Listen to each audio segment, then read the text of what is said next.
Excuse me, is that normal monsters running it back? Make sure you guys smash the living crap out of that subscribe button so you guys don't miss out on more awesome content. Now, we have another Tournament City Games breakdown for you here.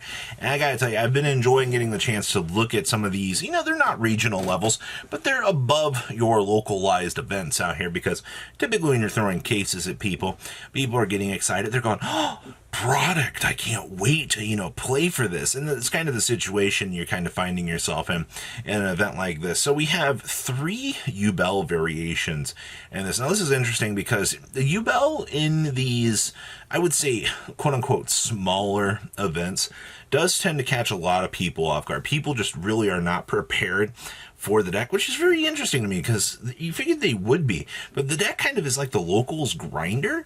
In the higher competitions, Ubel just really fails. But, in a tournament where you've got more of a localized setting like this, I don't know. I find that interesting. We also had 1 Fire King variation, which is good.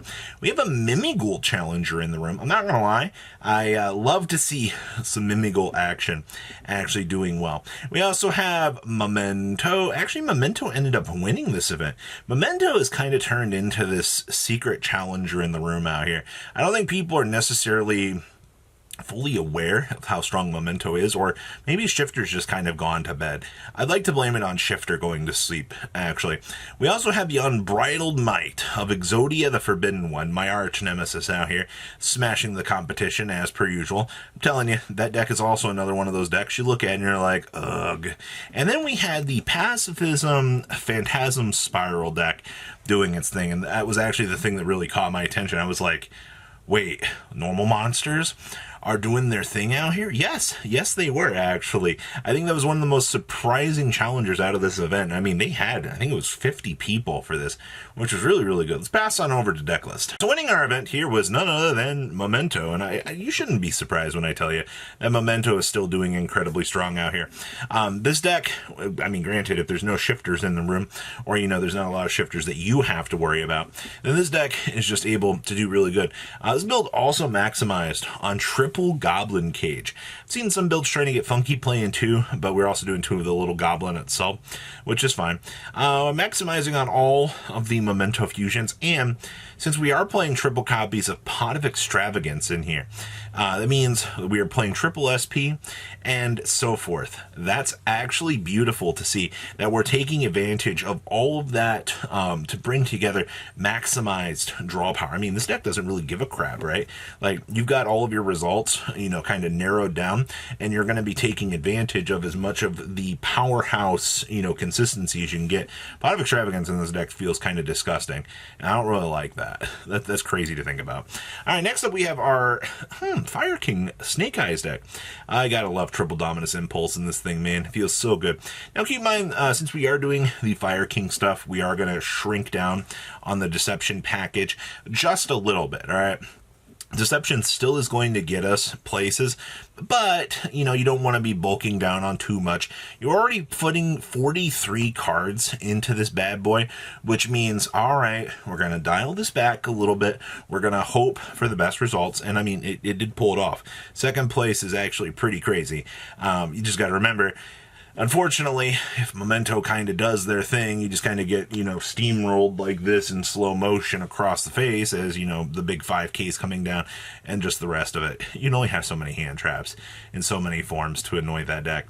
I also see that we are playing the C down there in the extra deck, and then, of course, we are doing the big board wipe spell card down there. I love Fire King protection, don't you? Mimighoul. Mimighoul actually got 3rd place out of this event. That's actually very impressive. I see that we are doing triple copies of the fairy in the deck. You want to be able to consistently get that thing special summon so you can get the control thing going. I also see we are playing a Nightmare Griffin in here. We've reached that point that another deck is looking to try to play this. Interesting other things down here in the side deck.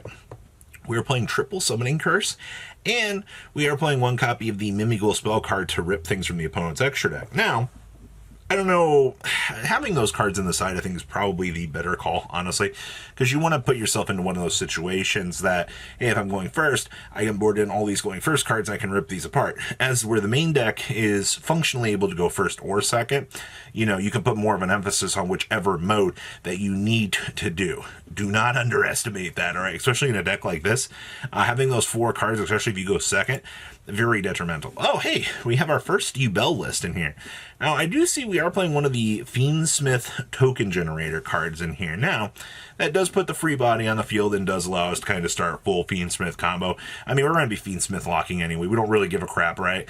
I see we are also playing 2 Unicorn, 1 Fenrir, 1 Ray Sloth, 1 Burst. So we're doing the standard 5 Kashtira package built into this because you want to be able to get those special summons put onto the field and so forth. See, we're also doing 2 Nightmare Pain. I feel like this duelist was sick of losing to the 1 of Spell and Trap pop that pops up, that they're like, I'm just going to play the second copy, that way I can recruit back into the deck and get more of that, the punishing stuff for the opponent. I don't necessarily feel like that's incorrect. You're also playing 46 cards, which is not bad at all, man. Like, you have all of your resources put together. You can get away with a little techie or tech choices out here to kind of fill in that space and make sure, hey, if I see this, I'm able to go ahead and roll correctly. All right, ooh, we have more Yubel for you. Now, this list, this is also kind of spicy. Once again, we have the token generator in here. But the thing that draws my attention here is we're doing Lubellions and the rest of the Bysteel package in here as, what? What? Okay. I guess we've just reached one of those situations that having the Branded Regain to put the Yubel back into the deck so that you can kind of get some free draw power feels a little bit more worth it. I don't necessarily have a problem with that, but when I'm looking at this, I don't know, that just feels a little bit weird. You know what I mean? But hey, you know what? It managed to make top 8. I think that's pretty impressive. You also see the double threatening roar down there. We've seen a lot more people putting more of an emphasis on wanting to make sure that good old back row Tenpai, just no fun allowed for Tenpai. No battle phase. Stop it. You won't attack me directly this turn. And we have more Yubel for you. Holy crap. That's 3 Yubel in a row. 4th, 5th, and 6th. Feels bad, though. I see we are actually playing one of the trap card that allows Yubel to fuse during, to make the Loving Defender forever. That's freaking hilarious. All right. I think a lot of people have kind of forgotten to being able to have that Yubel on the field and have that trap card and then be able to vacuum up an opponent's entire field underneath that Yubel is really, really strong. All right. But I think people just kind of look at Yubel right now and they're like, hey, it's fine. We don't have to play this. Maybe you should reconsider this. All right. All 3 of these Yubel lists had something incredibly unique about them. And that tells me that Yubel players are kind of starting to innovate out here. And they're trying to find what is going to be the next tech choice to kind of put them back into the spotlight for sure. Ooh, we have our Drill Beam Special. Now, you are going to notice that we are playing 2 copies of the Griffin normal monster in here. I also see that we had the Morganites in here, but the reason for those Griffins is so we could Featherstorm our opponent, which is just hilarious, actually. Okay, we've reached that point now that having a deck like Pacifism Spiral, where you're able to generate, the free tokens and control things, but you also want to use the Featherstorm to skill drain lock your opponent so they can't play the game. You've just got to make sure that what you're doing on the next turn is going to keep you in that game-winning position. Because I got to tell you, looking at a deck like this, while we are packing in all the dominances in the world in here, I do feel like you kind of go into one of those really weird positions. I also don't know how I feel about only 2 Pot of Extravagance in a deck like this. That just kind of feels like something that I would necessarily want to optimize on and make sure I have the stronger numbers for. And then we also have the unbridled power of Secret Village, the deck. Being able to put that big fat Exodia monster on the field and then steamroll through your opponent, going to be incredibly strong. We are also playing the triple copies of the good old Blue Eyes. Gotta love that thing. I see Secret Village is a one of. It's fine. We have 2 board wipes in here. Yeah, trust me. By the time typically the first board wipes resolve and you see the second one, you're just like, I can't beat this.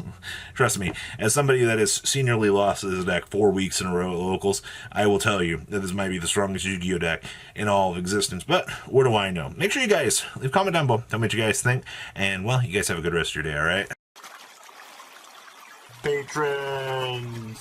Thank you! Ah!